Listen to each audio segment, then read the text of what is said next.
Hello students, in my last video I have covered some of the numerical which is based on the Bode pattern and from the chapter of current electricity. This is another video. Again in this video I am going to discuss some of the numericals only. ठीक है, तो जो सबसे पहला numerical है उसका मैं given लिख रही हूँ. The resistance of a conductor is 6 ohm.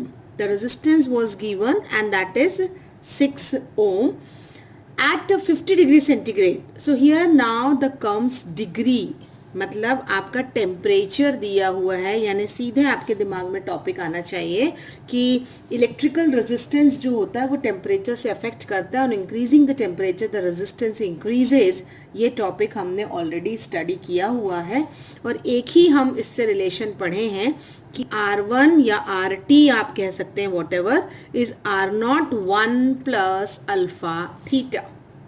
Okay, where R0 is at 0 degree centigrade, RT is T degree centigrade, alpha is the coefficient of the temperature and theta is change in the temperature. Okay, so now the question is saying that resistance is of 6 ohm at 50 degree centigrade and 7 ohm at 100 degree centigrade, means R2 is given 7 ohm and theta 2 is given 100 degree centigrade. These are the things already given to us. Calculate the mean temperature coefficient of resistance of the material. Mean coefficient of temperature means I have to calculate alpha. Okay, what is alpha? See, theta is a change in temperature. Keep in mind, theta is change in temperature, means instead of theta I can write theta 2 minus theta 1, क्योंकि हमको यहीं से formula मिलेगा alpha का. So what is alpha? Alpha का जो formula होता है वो है change in resistance, which is changing because of temperature, upon the original one into the change in temperature. Correct? So this is the formula, change in resistance by original into change in temperature. So it was already given 7 minus 6 by 6 into the temperature is 100 minus 50. सारी चीज़ें दी हुई थी, तो हमको alpha जो है after calculation I will get it 1/300 degree centigrade inverse, that means per degree centigrade is its unit.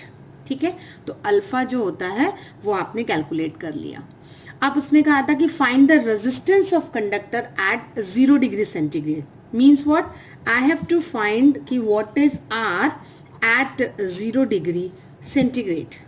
अगर मुझे ये निकालना है then I have to use the formula which I have already told you कि RT is R0 1 plus alpha theta. From here now I am knowing alpha, I have to find out what R0 initial temperature, मुझे initial temperature पे resistance निकालना है. तो अब मैं formula फिर से लिख रही हूँ कि R1 is equal to R0 1 plus alpha theta. So from here what is R0? It is R1 by 1 plus alpha theta. R1 is already known to you, given in the question. It is 6. 1 plus alpha just now we have calculated 1/300 into theta was 50 degree, क्योंकि आपका जो है initial temperature आपको लेना है, because आपने R1 जो है वो इनिशियली लिया है 6.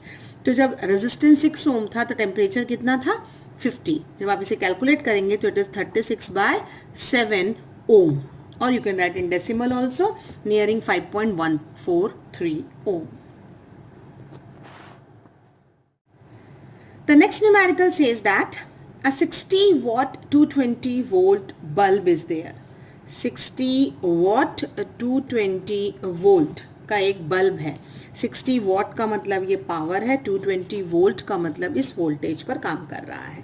सो पावर दिया हुआ है P1 60 वॉट एंड वोल्टेज जो दिया है वो 220 वोल्ट है. ठीक है, and another bulb is also there which is of 100 watt and 220 volt, यानी वोल्टेज सेम है, पावर आपका जो है वो P2 है, वो 100 वॉट का है, यानी पावर आपका चेंज हो गया है. They are connected in parallel, which bulb will draw more current. अगर ये दोनों बल्ब पैरेलल में कनेक्टेड हैं तो कौन सा करंट ज़्यादा ड्रॉ करेगा, कौन सा bulb. So when they are connected in parallel, you should keep this thing in mind कि voltage will not change. ये बात हम जानते हैं कि parallel connection में voltage नहीं बदलता है और power का formula होता है VI. ठीक है, तो हम क्या लिख सकते हैं, P1 is equal to VI1 and P2 is equal to VI2, क्योंकि हमारा वोल्टेज जो है वो चेंज नहीं हो रहा है. तो इस केस में अगर हम दोनों को कंपेयर करके निकालना चाहें तो what is I1 bye I2. अगर हम I1 बाय I2 डिवाइड करके निकालें तो हमें मिलेगा P1 बाय P2, है ना. और P1 दिया था 60 और P2 दिया था हमारा 100. That means I1 bye I2 हमें मिल रहा है नियरिंग 0.6. Isn't it? 0.6 का मतलब ही ये हुआ कि ये अगर हम क्रॉस मल्टीप्लाई करते हैं तो I1 से 0.6 टाइम्स I2 ज़्यादा है. That means I2 will withdraw more current then the I1. So 100 watt का जो बल्ब है वो ज़्यादा करंट विदड्रॉ करेगा सर्किट से. नेक्स्ट क्वेश्चन थोड़ा सा ट्रिकी है. टू कंडक्टिंग वायर्स हैं X and Y. We are having two wires X and Y having same diameter. Diameter दोनों के सेम है but the materials are different which is joined in series across a battery. If number density of electron in X, मतलब number density यानी again I will say, याद रखिए आप N दिया हुआ है कि नंबर डेंसिटी जो X पर है या X कंडक्टर की जो है it will be twice that in Y, यानी 2 टाइम्स ऑफ Y है. This is already given to you in question. Find the ratio of the drift velocity of the two material of the wires. That means आपको जो निकालना है वो drift velocity X जो conductor है उसका upon the drift velocity of Y. This I have to find out. Okay. So अब दोनों कंडक्टर सीरीज में अगर ज्वाइन हैं तो करंट विल बी सेम. आपको ये चीज़ें ध्यान रखना है कि सीरीज में जो होता है वो करंट सेम होता है और जो पैरेलल में होता है वो वोल्टेज सेम होता है. ओके, तो अगर उनके डायमीटर सेम है करंट सेम रहेगा बट नंबर डेंसिटी जो है NX और NY जो वैरी करेगी उसमें हम फॉर्मूला कौन सा लगाएंगे कि drift velocity VD is I by NEA. ये फॉर्मूला आपको याद होगा, हमने ऑलरेडी डिराइव कर रखा है. I is equal to NEA VD. Correct, current same है, एरिया भी चेंज नहीं होगा और इलेक्ट्रॉनिक चार्ज भी सेम रहेगा. तो अगर मैं रेशियो निकालना चाहूँ so I can find VD by VD. Here I can mention X, here I can mention Y. और अगर मैं फॉर्मूला लगाऊं तो I बाय NX नीचे चला जाएगा मेरा और EA इंटू NY ऊपर आ जाएगा EA by I. Isn't it? Y ऊपर चले जाएगा और आपके दोनों I कैंसिल हो सकते हैं, दोनों EA कैंसिल हो सकते हैं.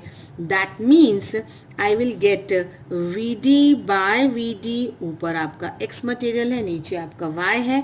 That is NY by NX, है ना. और NX आपके क्वेश्चन में ऑलरेडी था, नंबर डेंसिटी ट्वाइस है.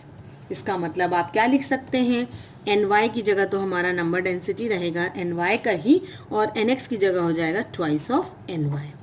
NY cancel. दैट मीन्स आपकी ड्रिफ्ट वेलोसिटी का रेशियो जो है वो 1/2 आएगा, यानी VD of X by VD of Y is 1:2.